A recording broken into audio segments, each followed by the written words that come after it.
Welcome back to another exciting episode of Dev Pro Tools, your go-to channel for in-depth insights into the world of IT technologies.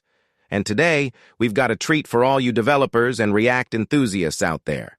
In this episode, we're diving headfirst into the world of ReactFlow, a powerful library that's changing the way we build interactive graphs and diagrams in React applications. Whether you're building project management tools, flowchart creators, or any app that requires a dynamic visual representation. All right, let's not waste any more time.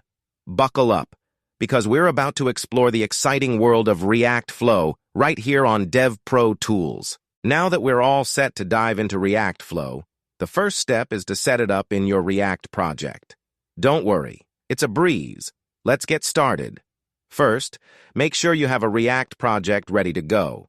If you don't, you can create one using CreateVite app or your preferred method.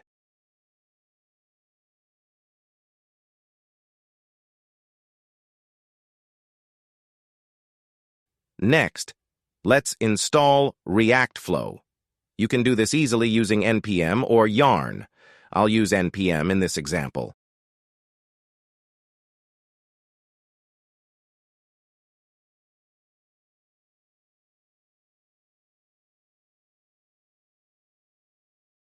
Type npm install ReactFlow and hit enter.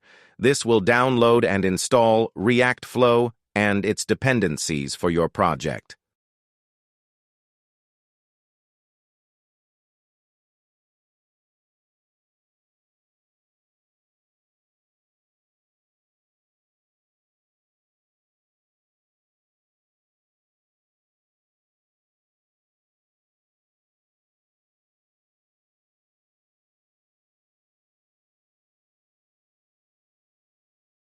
First up, we have the basic setup. This script is your starting point when you're just getting acquainted with ReactFlow. In this example, we import React and ReactFlow, set up some initial nodes and edges, and render them in a simple React component.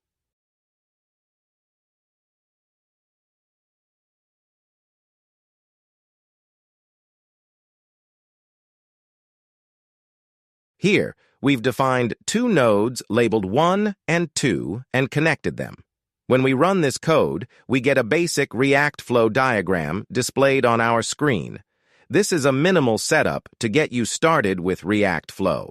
But what if you want more control and interactivity? That's where the next script comes in.